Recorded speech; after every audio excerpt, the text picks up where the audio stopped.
Welcome to The State of Us. Beyond mainstream cable news and party lines, with a millennial and a boomer, The State of Us pushes past the noise and uncovers all the issues that matter. Here's your host, Justin T. Weller.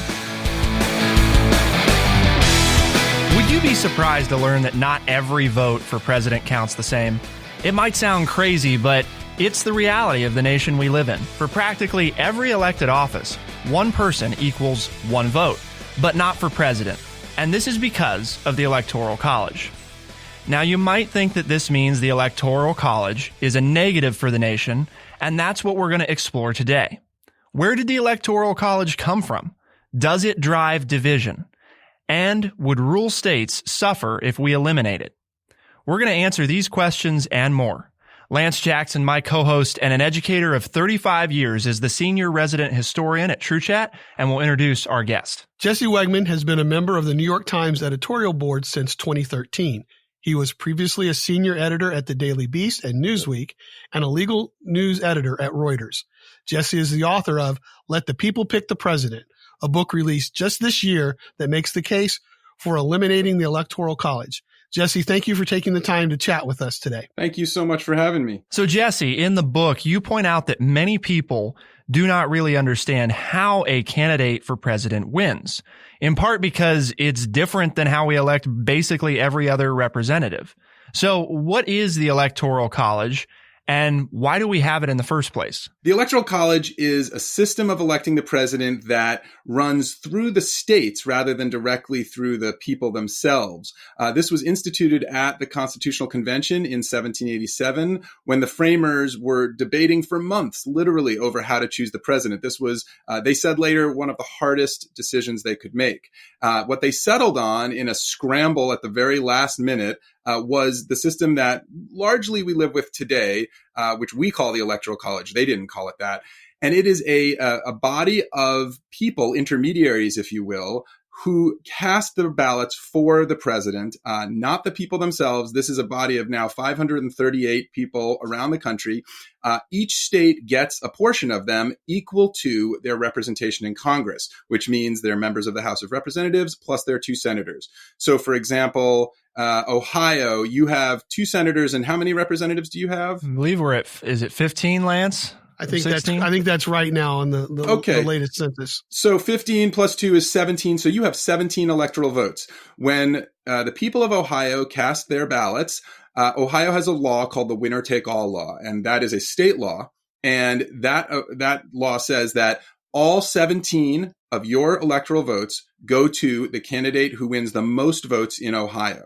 And that's what all but 2 states in the country do. When that's done, the candidate who wins a majority of electoral votes in the country, which is now 270, becomes the president. And that's the system that we have. You bring up one interesting thing in the book that I just want to make a quick point and let you comment on, that it's been since, and correct me if I'm wrong, since 1920, every census, we adjusted the numbers of members in the House of Representatives to represent the increase in population.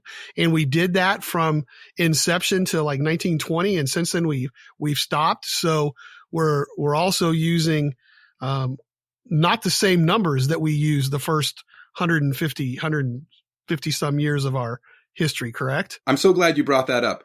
The size of the House of Representatives is critical to how we think about the Electoral College. In theory, of course, the House of Representatives is supposed to be based on population, while the Senate is supposed to be based on states, right? Each, state in the Senate gets equal representation, whereas in the House, they're represented by population. But as you say, we haven't expanded the House to account for our growing population for 100 years now. Actually, more than 100. The last time it happened was 1911.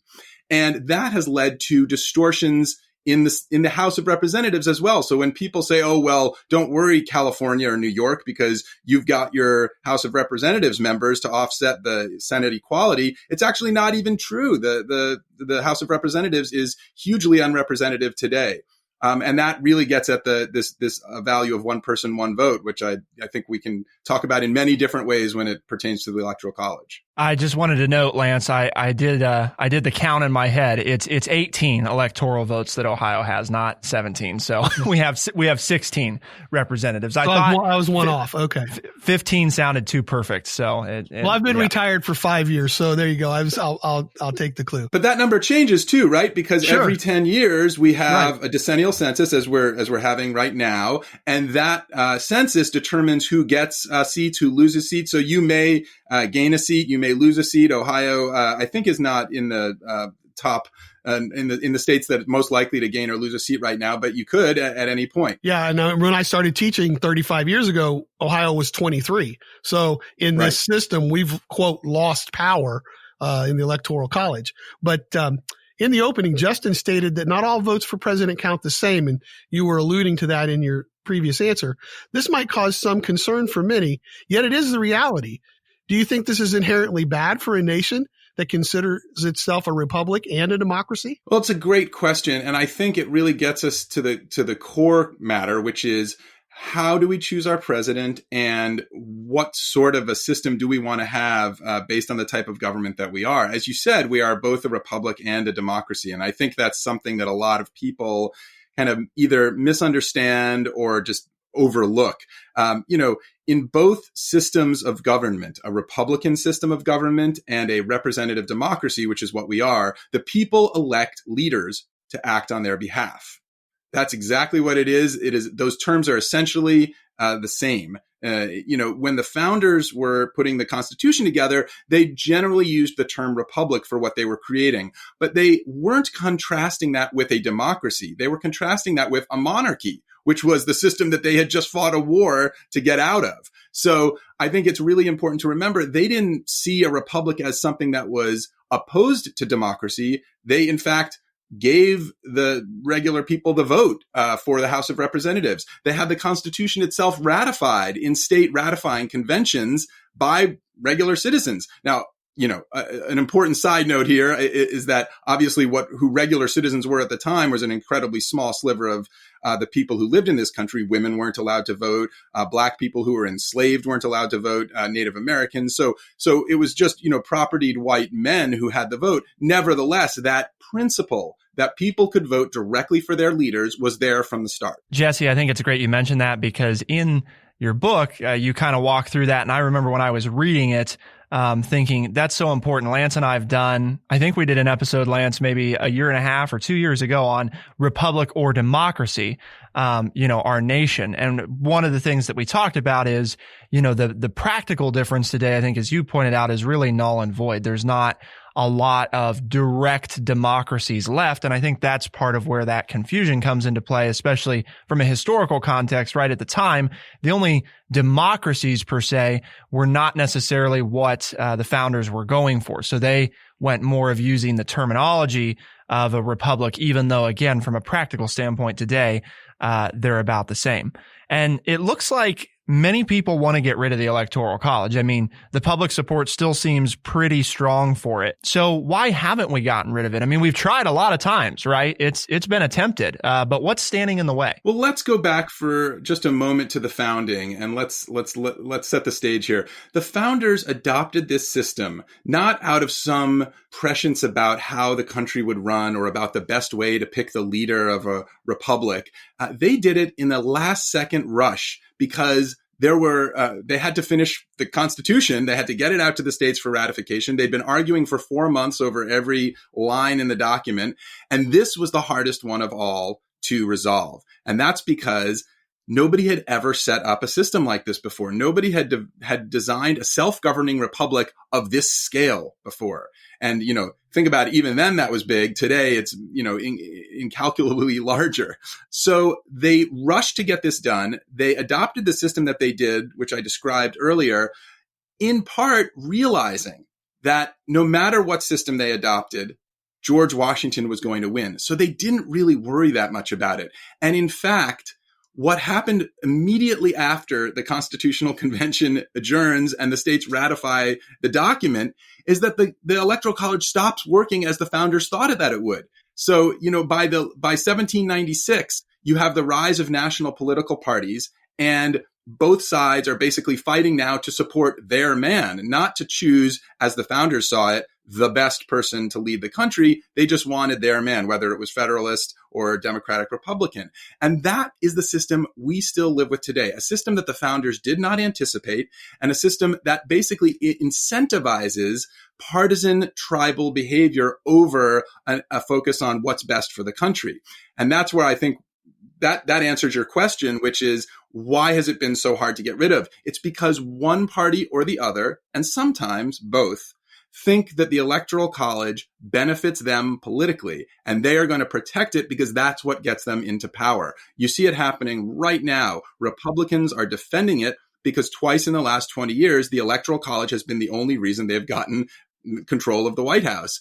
Democrats are fighting against it for that same reason. And I think you can go back through history and you can see that playing out. And to your point, obviously, if the roles were reversed, you'd have Democrats saying, well, we got to keep it, right? And they'd be giving you your historical account of, the importance of it. Republicans, of course, would be raising the red flag. In fact, you did mention the story, right, of George W. preparing for what they anticipated to be him winning the popular vote and losing the Electoral College. And then they shifted gears, of course, when that didn't happen. Of course, yep. That's George W. Bush's campaign was anticipating that he was going to win the popular vote. And they were ready to make an argument to the American people and to the electors themselves saying, shouldn't the president be the person who wins the most votes? And I think that just hits at a core belief that all of us hold, which is majority rule. The idea that the person who wins the most votes wins the election. That is not direct democracy. Direct democracy is where the people themselves make the laws that then govern them.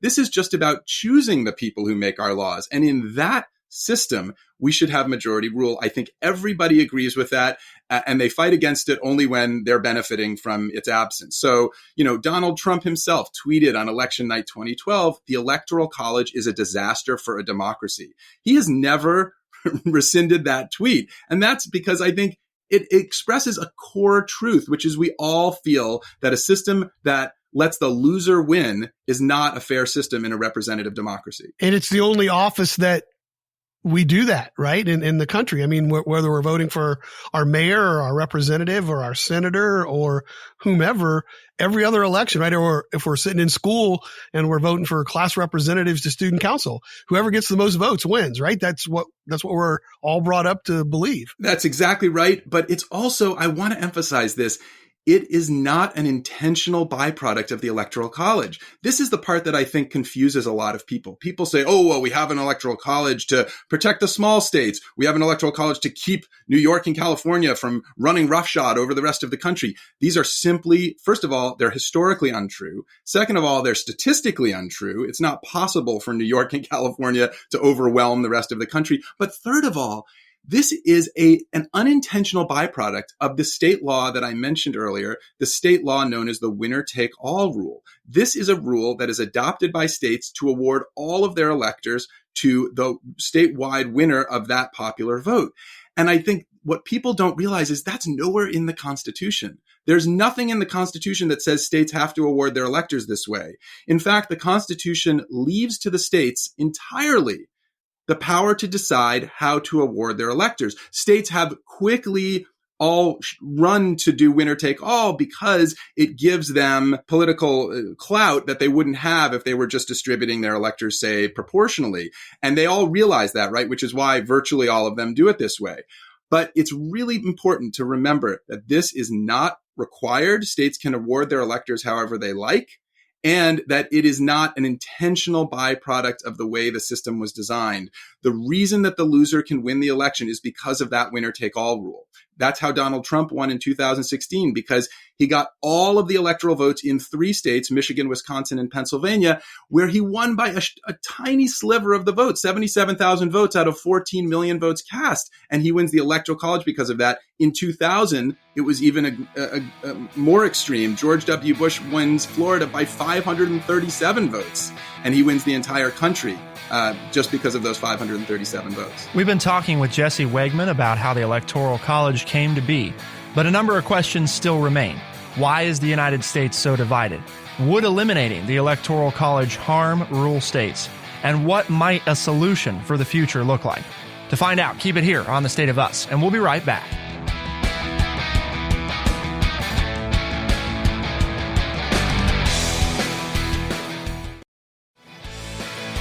We are The State of Us. Here's your host, Justin T. Weller. Clearly, Jesse, the nation seems divided on many issues, and that's one of the things The State of Us is all about. Lance and I trying to bring those honest, open, and respectful conversations to people to help educate them. And things look like they could be getting worse, in part because of our political parties. You kind of talked about it a little bit in the first segment, but I'd like you to expand on it now. How did our nation's founders feel about political parties, and do you believe the Electoral College actually encourages polarization with the way these states have their laws right now? So the college absolutely encourages polarization, and that's just because of this winner-take-all law. You know, we talk about red states and blue states. That's just an artificial construct based on the winner-take-all law. There is no red state or blue state. There are millions of Democrats who live in Texas and South Carolina. There are millions of Republicans who live in California and New York. We are a purple country. Every state is a purple state. And I think that's really the issue that, you know, gets glossed over by this polarization of the winner-take-all law. With regard to how the framers thought about political parties, they did not think about them at all. And to the extent that they did, they saw them as a blight on a representative democracy. Madison in Federalist number 10 famously speaks of factions. And I think he, at the time, saw them as a force acting against the good of the country. By the end of his career, I think he saw, as political parties very quickly came to be a reality of American political life, that they could serve the country quite well. That is, so long as majority rule held. So by the early 1820s, Madison is watching the process play out where states are adopting this winner-take-all law. And he's saying this is a disaster. This is basically eliminating all the people who voted for the candidate of the party that got fewer votes in the state. And that's no fair. And he recommended a constitutional amendment barring the winner-take-all law and replacing it with awarding electors by congressional district, which was the other major method that states used at that time. Today, of course, only 2 states do that, and there is no constitutional amendment. And that's because of what we spoke about earlier, which is the political pressures to keep winner-take-all are extremely intense, and it's very hard to break through them. Justin and I live in a rural area, and a lot of people like us who live in the, quote here, flyover states worry that switching to a popular vote would give an unfair advantage to the coast. And you mentioned it in a previous answer about New York and California. And interestingly enough, this weekend, I was talking to a few friends, and that's exactly what they brought up when I said, I just read this book and you've got to read it. And, about the Electoral College and why it's totally unfair. And they said, well, yeah, but I don't want people on the coast telling us what to do here in middle America. And I said, that's why you've got to read the book, because he makes the point that that's not the way it is. You work for a company in the largest city in the United States. So are these concerns that some of the people here in the Midwest have, or would a popular vote potentially help rural states? So I'll say right off the bat, if you believe in one person, one vote, then all votes everywhere should matter the same. It shouldn't matter where people live. Everybody is represented by the president equally, and everybody should have an equal say in choosing that person. Now, the response to that usually is, well, but we're not a democracy, we're a republic, or we hold 51 elections, not one, and that's how the president is chosen. And I always want to ask people, what is it exactly about the Electoral College here that you're defending? Because when you say we hold 51 elections, yeah, sure, the states run the election, but nobody actually votes because of the state they live in. I've never met a single soul who does that. People vote because of the party that they support. Again, this is the point that I'm making. There are millions of Democrats and millions of Republicans in Ohio. Does that make Ohio a red state or a blue state? No, Ohio is a purple state. There are also rural areas across Ohio. There are rural areas in California. And there are rural areas in New York. In fact, most of those states are rural.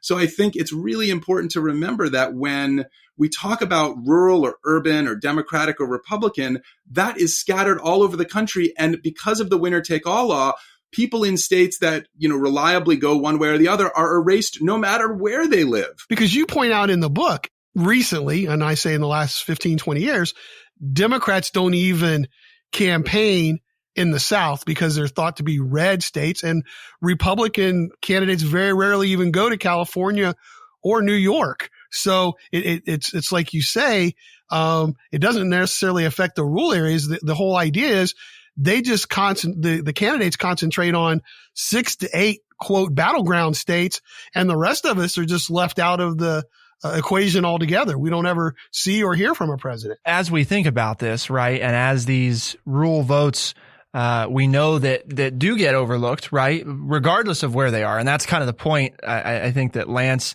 has mentioned, that you said, that's so important that people understand. This is bad for everybody, right? Because, and this is, Lance and I come back to this all the time, and one of the other reasons it's bad for everybody is because it encourages polarization. It encourages candidates to be less moderate, not more moderate. And as we know, the more extreme candidates are, the less actually gets done for everybody. So I think it compounds into a number of different problems. And that's where we're very solutions oriented on the State of Us. So if we wanted to move to a national popular vote, there's obviously a number of different ways we could do it, like a constitutional amendment. But with our political climate, that seems pretty unlikely that would happen. So tell us about the Interstate Compact. You mentioned this in the book, and you see it sounds like as a promising choice. What is it, and why is it a good option? Sure. Well, I just want to say that you're exactly right to pinpoint the problem where at the failure of policy and the failure of governance, right? When candidates and presidents don't have to pay attention to the vast majority of the country, they are going to choose policies that don't that appeal to extremely small numbers of people, or that help extremely small numbers of people. And this comes from both political parties. Barack Obama's auto bailout was targeted at those upper Midwest states, the swing states that he needed to win, like Ohio and Michigan. And Donald Trump obviously talks about red states and blue states all the time and doesn't seem to care about what happens to the blue states, even though he has millions of voters in those states. So anything we can do to expand the vision of the president and of the candidates for president is going to be better. The Interstate Compact is a proposal among the states to award their electors not by their statewide vote, but by the vote of all 50 states. And that is effectively using the Electoral College exactly as it is designed in the Constitution to get us to a national popular vote, which would then force both candidates, Democrats and Republicans, to pay attention to everybody and to treat everybody as equal. I think I've got it, but for people who haven't read the book, can you go into a little more detail, a little more explanation? Sure. So that they understand what this idea is and like how many states have actually, I think, already approved it, correct? Sure, yeah.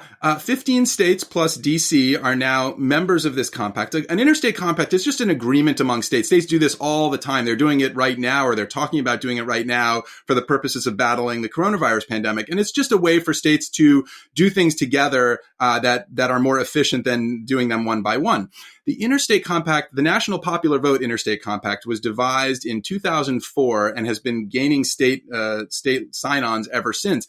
And the bottom line is that they are using the Electoral College the way it was designed. This is the essence of what I was talking about. These are state laws. This is not in the Constitution. Nothing in the Constitution tells us how to award our electors. So when states join this, they're saying, we're not going to give our electoral votes to the winner of just our state. We're going to give all of our electoral votes to the candidate who wins the most votes in the country. And when states representing a majority of electoral votes in the country, that was, as I said, 270 electoral votes, join this compact, it automatically takes effect. It does not take effect until that moment. And when it does, that means that automatically the candidate who wins the most votes in the country gets those 270, at least 270 electoral votes, and becomes president. And that's really that solves the problem that we have, which is that a candidate doesn't have to worry about getting the most votes in the country right now because they can win with just slivers of votes here and there. The National Popular Vote Compact, if it is joined by, I think it's about 74 more electoral votes they need in order for it to take effect, suddenly you convert it to a national popular vote election through the Electoral College. and the person who wins the most votes wins the presidency, and we have a truly national election. Fantastic. So we've got a way to get around the constitutional amendment just by going through the different states. So thank you so much. Folks, you got to get out there and read this book. You're going to listen in the third segment to Justin and I talk about this, but it had a great impact on me. We've been talking, how can we use what we've learned today from Jesse Wegman in our modern society, and how might these observations better inform our conversations about today's leaders? Well, that's what Justin and I will discuss in the next segment of the show. Jesse, we appreciate you taking some time to speak with Justin and me. Thanks so much for having me. I really appreciate it. You can purchase a copy of Jesse's book, Let the People Pick the President, everywhere books are found, or at thestateofus.org. What do Lance and I think about the case Jesse has made, and how might we use those moving forward? Well, to find out, keep it here on The State of Us, and we'll be right back.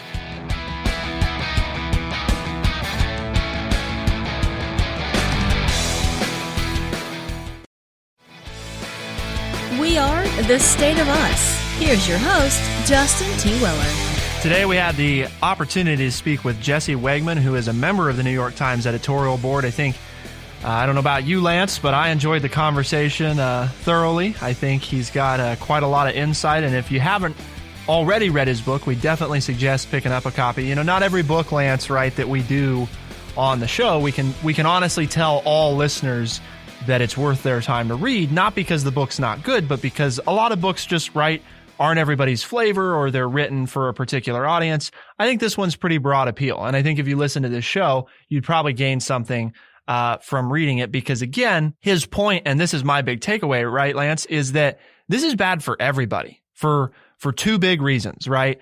One is that it discounts people in states that can be quote unquote written off because they're safe, right?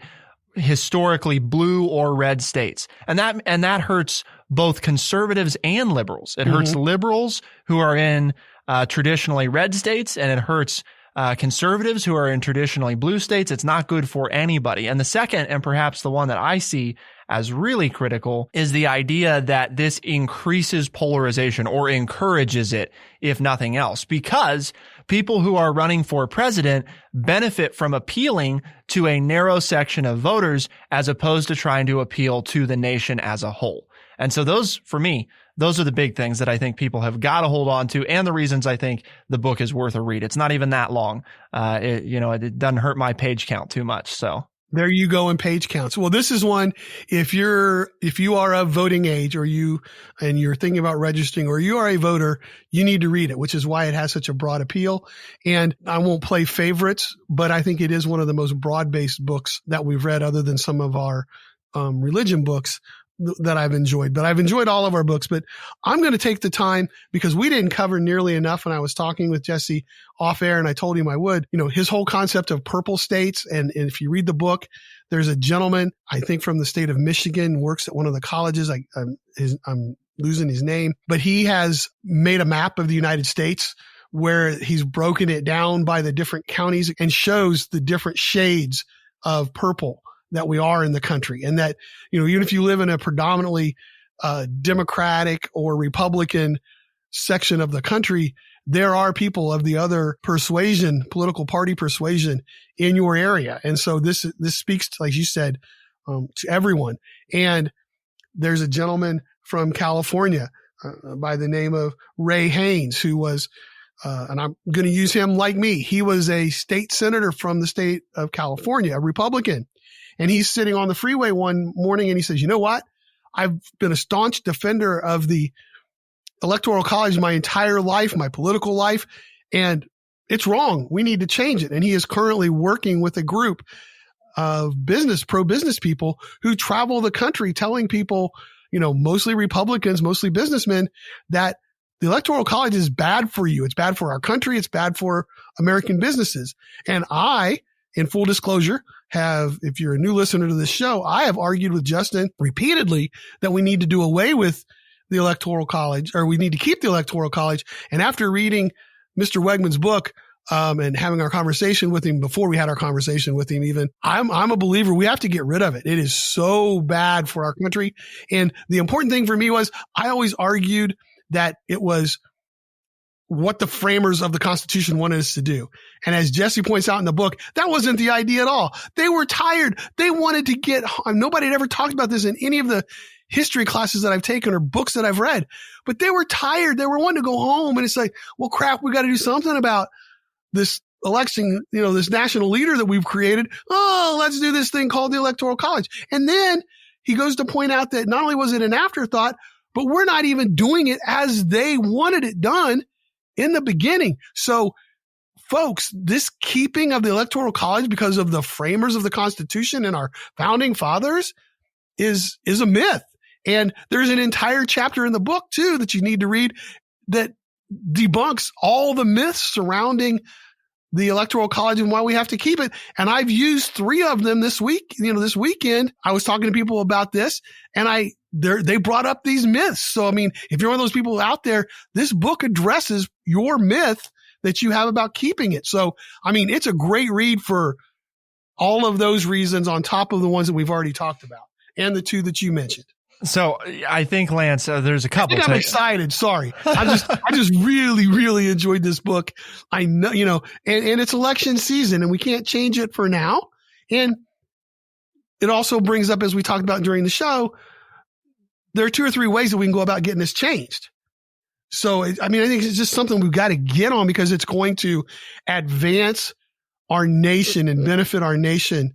The sooner we change this, the better off for all of us are going to be. Right. Because if we decrease polarization, we increase equity for everybody. And that's, I think, the big key. And there were two things that you had said, Lance, that I just had to mention. One was on a serious note about the framers, right, of understanding the whole. The other thing is the Interstate Compact, right, doesn't actually get rid of the Electoral College. Right. There's a way to keep the Electoral College and still change the way we do this and make every person's vote count. And the whole thing is the Interstate Compact is actually closer to what the framers wanted instead of what we're doing now, because they did not envision the states passing laws that said all of your votes go to one person, right? That's not what they had in mind. So we've actually subverted what the founders actually wanted us to do. We're not actually doing it the way that they would have liked for us to. And the other thing, on a less serious note, is I just like to point out what Lance is basically saying is that for years I've tried to convince him of this, and now we get this guy that just comes along out of nowhere and makes obviously apparently a much more compelling argument than I was capable to, and we got Lance to change his mind. So if I try to get Lance to change his mind, it ain't happening. But that is correct. Yeah. You never changed my mind. This book did, because he lays it out in much more articulately and well understood. His arguments were much more based in fact. Okay. Not just that gut feeling that you had that it was bad. That gut feeling, yeah. Yeah. Is that what it was? No, I mean, if you can't tell, folks, I'm excited about this book and our conversation with Mr. Wegman, with Jesse. It just really makes the point, folks, that as great as the United States of America is, we're holding ourselves back by going through this process. And that it's not, we're letting the politicians put shackles on us by making the Electoral College a political party issue. And it's not. And the book points out historically through time how things have changed. I mean, it used to be that New York was a battleground state, believe it or not. So just because it's your state this time, or it's been your state in your 30-year or 40-year lifetime on earth, doesn't mean it's going to stay that way. So the fairest, most equitable way to choose the president is by a national vote. That it's not going to stay this way. That as you study history, and this I knew to be true, sometimes the Electoral College benefits Democrats, sometimes it benefits Republicans, sometimes it benefited Democratic Republicans, going all the way back to when the political parties weren't just Democrats and Republicans. They actually had Federalist and Anti-Federalist and Democratic Republicans and all kinds of different names. So it's not a case of, well, we keep this because it helps group X. We need to change it because it would make America a better, stronger democracy. Let's do something. Let's do, in this case, this is one of those great things where this is what's best for the nation. And that, I think we need now more than ever. Lance and I keep talking about polarization, right? And all the downsides of the way we're going and how hurtful the political parties can be. I mean, I know we didn't get to talk about that a lot, Lance, but he did mention, right? The framers were afraid of parties. They looked at them as a bad idea because they knew that something like this might be the result of it. And keep in mind, the reason the Electoral College functions the way it does is exactly what Jesse pointed out during the show, because different political parties at different points in history have found out, hey, it benefits us if we do it this way. And so what happened is, all the states decided, hey, California, right, since we're typically controlled by liberals in our state legislature, and we want the state to be represented at the national level by liberal means, then what we're going to do is say all of our electoral votes are going to be liberal, because even though we've got millions of conservatives that live in this state, we don't want to count them. And so it should upset conservatives and liberals equally, because every state that is a safe, quote unquote, red or blue state is intentionally subverting part of its population. And nobody should be okay with that, because the reality is, even if it favors you in your state, it hurts you in other states because we do it that way. And finally, you might have a president that visits, some of these historically red or blue states where they don't typically. And I think that would be good anyway, for lots of reasons, not the least of which is that decreasing and causing, right, Lance, these individuals to have to think more about what's the nation want, not just what do these red or blue states or these swing states want, because that's what it all comes down to, is we end up talking about just a few states, and there's 50 states and a number of territories, and they should all be talked about because they're all part of the country, and supposedly the president of the United States represents all of them. Well, two takeaways. Number one, I'm going to try not to say red and blue states anymore. Every state's a purple state. Right. Because you have Republicans and Democrats in every state. And secondly, if you pick up the book, if for no other reason, you need to read chapter 8, Setting the Record Straight, Common Popular Vote Myths. So if you're still someone after listening to this show that you're saying, no, we need to keep the Electoral College because of blank, then you need to start reading in chapter 8, because your myth, your idea is covered in the book. And if not, then there is a bibliography where a book that has the entire group of myths is covered and is constantly being added to by somebody as they go around the country to listen to people and try to convince them. They keep adding explanations to debunk every myth that anybody can come up with. So, but with that, Justin, we have a mission here at True Chat, and that's why we had this discussion today. And our mission is to educate people by providing honest, open, and respectful conversations. And we need you to get the word out, folks. And so as far as the podcast is concerned, you can find this show on Spotify, Overcast, Stitcher, Apple Podcast, and everywhere podcasts are found. Don't forget, The State of Us is released as a podcast Tuesdays and Thursdays by 4 a.m. in the Eastern Time Zone. We're also a syndicated radio program, so check your local talk station to see if they carry The State of Us. If they don't, tell them that you'd like to hear us on their airwaves. For The State of Us on True Chat in Urbana, Ohio, I'm Justin T. Weller. I'm Lance Jackson. Special thanks to our recording producer, Devin McCain, editing producer, Bradley Butch, and a big thank you to Jesse Wegman again for taking time to be on today's show. Thank you all very much for tuning in. We'll see you next time. Be the change.